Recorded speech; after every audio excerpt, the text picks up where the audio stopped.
الشباب اللي بيقول مش لاقي شغل هوريك نبذة بسيطة تاخد منها العبرة. وده الصغير ده اللي بيبيع عيش، بيشتغل صايع بس في نفس الوقت راجل بيعرف يجيب الجنيه. مبقاش انت شاب وكبير وما شاء الله عليك طول بعرض ومستني جنيه والعشرة جنيه والخمسة جنيه من امك او من ابوك.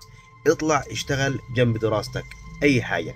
شايف التاني اللي بعده ده بيلم كراتين وكيس البلاستيك والفائض من المحلات والكلام ده كله ويعبيه في شكاير زي ما انت شايف وبيبيعه، واخر النهار بيقدر يجيب جنيه وبيجيب فلوس.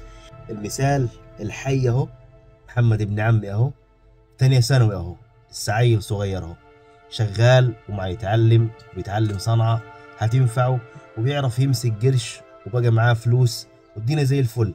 المهم انك انت تنوي انك انت تشتغل وتحب الشيء اللي انت بتعمله، بكره وبعده هتبقى ما شاء الله عليك. ادي التالت اهو. قول حاجة يا ولدي. مش بقول لك اشتغل نفس الشغلانات دي، ولكن في شغل كتير الدنيا مليانة. الناس دي برضو بتتعلم وبتروح مدارس وفي نفس الوقت بتشتغل وبتعرف تجيب الجنيه، مش مستنية الجنيه لا من أبوه ولا من أمه. فأنت كشاب ما تقولش أنا لسه صغير، لسه أنا العمر قدامي. الوقت اللي احنا فيه ده يا ابن الحلال لازم تشتغل، لازم تلاقي شغلة جنب الدراسة بتاعتك. ليه بقول لك كده؟ هتشتغل النهاردة هتتحمل المسؤولية بكرة. ومش شرط تشتغل الشغلانات اللي أنا وريتها لك دي، في شغل كتير الدنيا مليانة. اتعلم برمجة، اتعلم تكنولوجيا، اتعلم أي مهنة، أي صنعة، أي حاجة على الإنترنت. بس المهم ابدأ واتعلم.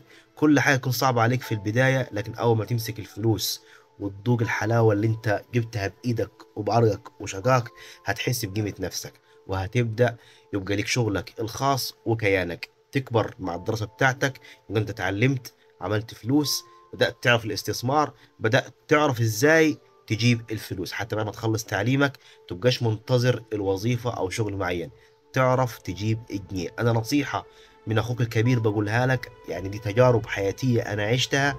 فانت لازم جنب دراستك تشوف لك اي شغلانة، ما تبقاش معتمد اعتماد كلي على اهلك. حتى هم لو كان معهم فلوس ابدأ واحدة واحدة عشان تعمل كيان لنفسك لما تكبر، تشكر نفسك عليه وتحس نفسك انك انت متحمل مسؤولية حتى لو اهلك مش معك. نصيحة بفهمها لك وبوعيك عليها، هتنفعك بعدين وهتشكرني عليها. تحياتي ليك، بحبك في الله. الشباب اللي بيقول مش لاقي شغل هوريك نبذة بسيطة تاخد منها العبرة. وده الصغير ده اللي بيبيع عيش، بيشتغل صايع بس في نفس الوقت راجل بيعرف يجيب الجنيه. مبقاش انت شاب وكبير وما شاء الله عليك طول بعرض ومستني جنيه والعشرة جنيه والخمسة جنيه من امك او من ابوك.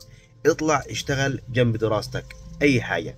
شايف التاني اللي بعده ده بيلم كراتين وكيس البلاستيك والفائض من المحلات والكلام ده كله ويعبيه في شكاير زي ما انت شايف وبيبيعه، واخر النهار بيقدر يجيب جنيه وبيجيب فلوس.